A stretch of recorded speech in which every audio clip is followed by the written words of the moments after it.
साथ शुरुआत करते हैं केंद्रीय गृह मंत्रालय की। पंजाब सरकार से अपील, शंभू बॉर्डर पर एक्शन ले पंजाब सरकार। कानून व्यवस्था संभाले पंजाब सरकार। भीड़ में उपद्रवी भी शामिल हैं। बता दें कि शंभू बॉर्डर पर करीब 14,000 और 12,000 ट्रैक्टर मौजूद हैं जो दिल्ली जाने के लिए अड़े हुए हैं। आज फिर एक बार किसानों ने दिल्ली कूच का ऐलान किया है और तमाम ट्रैक्टर, ट्रॉलियां और मशीनें, जेसीबी मशीन, पोकलेन मशीन के साथ वो यहाँ पर मौजूद है। शंभू बॉर्डर के बाद हरियाणा बॉर्डर पार करके दिल्ली आना चाहते हैं, लेकिन अब गृह मंत्रालय ने भी पंजाब सरकार से एक बार फिर कहा है कि वो कानून व्यवस्था संभाले, क्योंकि पंजाब सरकार पर सवाल उठ रहे हैं कि वहां पर लोगों को इकट्ठा होने दिया जा रहा है, उपद्रवियों को, प्रदर्शनकारियों को रोका नहीं जा रहा है। गृह मंत्रालय की पंजाब सरकार से अपील है कि भीड़ में उपद्रवी शामिल है, आपको कानून व्यवस्था को संभालिए। और देखिए, प्रदर्शनकारियों की तैयारियों को देखकर लग रहा है कि किसी बड़ी चीज को अंजाम देना चाहते हैं। और सवाल यह भी कि अब क्या करेगी सरकार, पुलिस। सख्त आदेश गृह मंत्रालय की तरफ से मिले हुए हैं।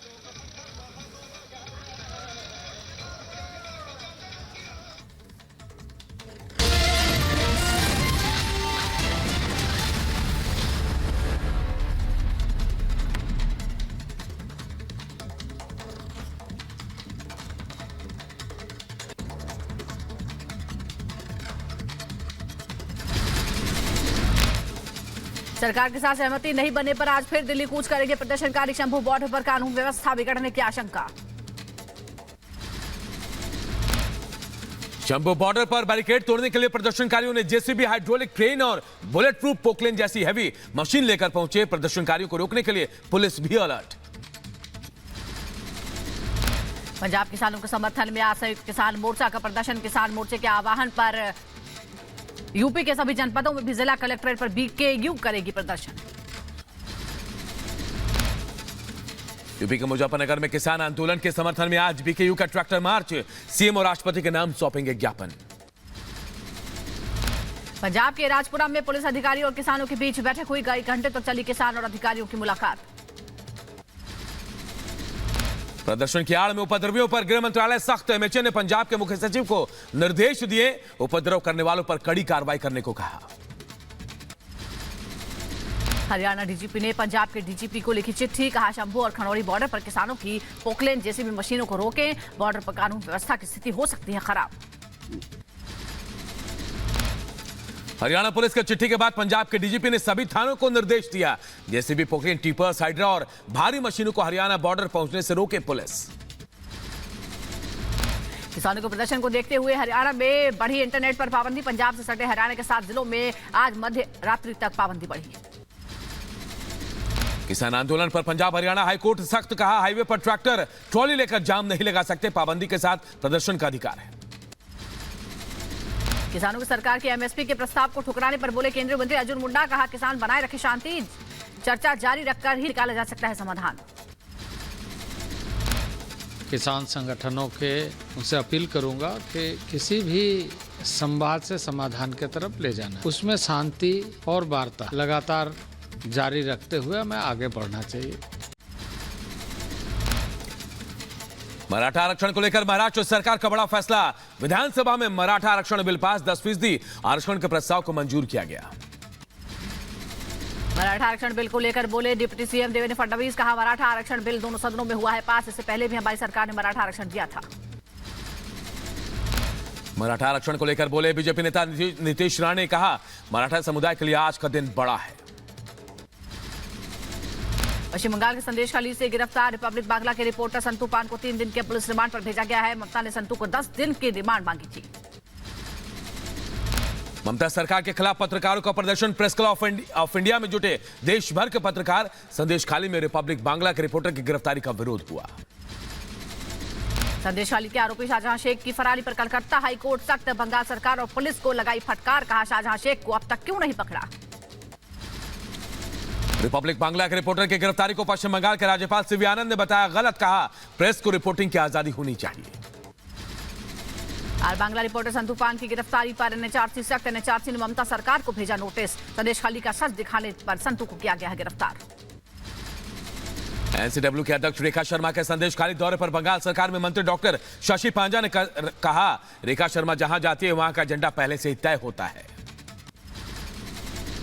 ममता की तानाशाही का देश भर में विरोध। महाराष्ट्र के डिप्टी सीएम देवेंद्र फडणवीस ने रिपब्लिक बांग्ला के रिपोर्टर की गिरफ्तारी को बताया गलत, कहा संदेशखाली हिंसा में टीएमसी नेता शामिल।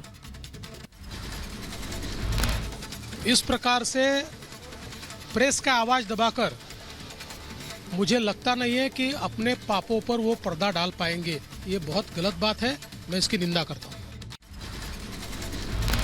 संदेशखाली मामले को लेकर असम के सीएम हेमंता बिस्वा शर्मा ने भी बंगाल की ममता सरकार को घेरा, कहा संदेशखाली में जो हो रहा है काफी भयावह है। जो सरकार इतना अत्याचार करता है माता का ऊपर, बहनों का ऊपर, पत्रकार का ऊपर, वो सरकार बहुत दिन नहीं चलेगा, ये मेरा विश्वास है।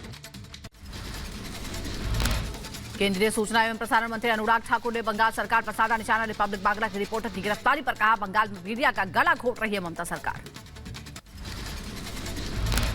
ये राज्यों में घटने वाली घटनाएं जैसे पश्चिम बंगाल में हुई, ये देश और मानवता को शर्मसार करती हैं और मीडिया की आवाज को कुचलने का प्रयास ये बिल्कुल नहीं होना चाहिए। दिल्ली के शराब घोटाला मामले में मनीष सिसोदिया के नियमित जमानत याचिका पर आज फैसला। राउज एवेन्यू कोर्ट सुनाएगा फैसला।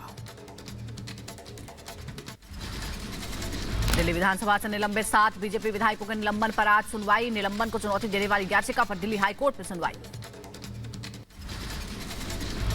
लैंड फॉर जॉब मामले में आज फिर राउज एवेन्यू कोर्ट में सुनवाई। मामले में सीबीआई ने लालू यादव, राबड़ी देवी समेत 16 लोगों के खिलाफ चार्जशीट दाखिल की है। बुलंदशहर कोर्ट ने हत्या के 2 मामले में दोषियों को सुनाई है सजा। हेमलता हत्याकांड में आरोपी पति को 5 साल की सजा। रेखा हत्याकांड मामले में सास ससुर को 7 साल की सजा।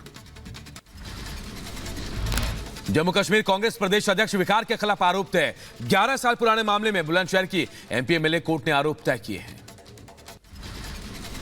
दिल्ली में आज प्रधानमंत्री मोदी 9वें रायसीना डायलॉग का करेंगे उद्घाटन। ग्रीस के पीएम होंगे मुख्य अतिथि। 100 से ज्यादा प्रतिनिधि समारोह में हिस्सा लेंगे। 26 फरवरी से उत्तराखंड के बजट सत्र का आगाज। 1 मार्च तक चलेगा सत्र। बजट सत्र से पहले आज मंत्रिमंडल की बैठक। लखनऊ में आयोजित ग्राउंड ब्रेकिंग समारोह का आज आखिरी दिन है। एआई कॉन्क्लेव को लेकर सीएम योगी ने किया संबोधित, कहा डेटा सेंटर का हब बनने जा रहा है यूपी में बन रहे 8 नए डेटा सेंटर। मुख्यमंत्री योगी आदित्यनाथ का सीतापुर दौरा। राजराजेश्वरी मंदिर में प्राण प्रतिष्ठा के कार्यक्रम में शामिल होंगे।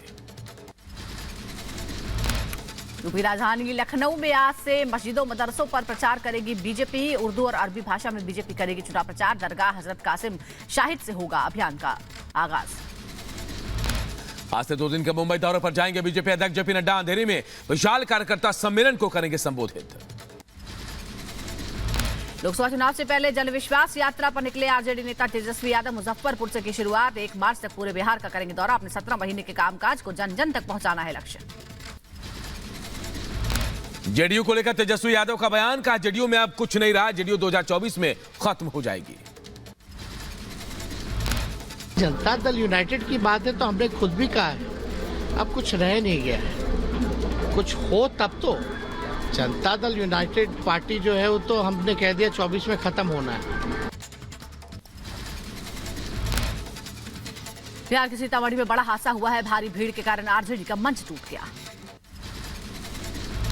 बदायूं से शिवपाल यादव को सपा ने उम्मीदवार बनाया है। इस पर बीजेपी सांसद संघमित्रा का बयान, बोली मैदान छोड़कर भागे भतीजे।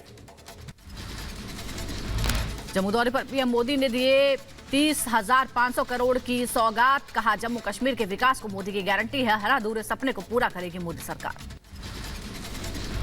जयपुर में प्रबुद्धजन सम्मेलन में विपक्ष पर बरसे गृह मंत्री अमित शाह, कहा मोदी देश हित में काम कर रहा जबकि विपक्ष परिवार हित में लगा है। गृहमंत्री अमित शाह ने कहा इंडी गठबंधन 7 परिवारों का गठबंधन है। राजवंश अपने बेटा या बेटी को पीएम या सीएम बनाना चाहता है। सोनिया जी का लक्ष्य है राहुल बाबा को प्रधानमंत्री बनाना। उद्धव जी का लक्ष्य है अपने बेटे को मुख्यमंत्री बनाना। जो लोग अपने बेटे, बेटी, भतीजों के लिए राजनीति करते हैं वो देश का भला कर सकते हैं क्या? गृहमंत्री अमित शाह ने राहुल गांधी का नाम लिए बिना साधा निशाना, कहा जब हम अपनी संस्कृति का अनुसरण करते हैं तो वो विरोध करते हैं। जब उसकी नींव इटली में होगी तो भारतीय संस्कृति का सम्मान कैसे करेंगे? संस्कृति का सम्मान करते हैं तो विरोध करते हैं। उनका काम ही यही है और सबको आश्चर्य होता है ऐसा क्यों करते हैं, मुझे नहीं होता है। क्योंकि जिनके मूल ही इटली में हो वो इस देश के परंपराओं का सम्मान नहीं कर सकता। राहुल गांधी ने यूपी और काशी का किया अपमान, प्रदेश के युवाओं को बताया शराबी, कहा यूपी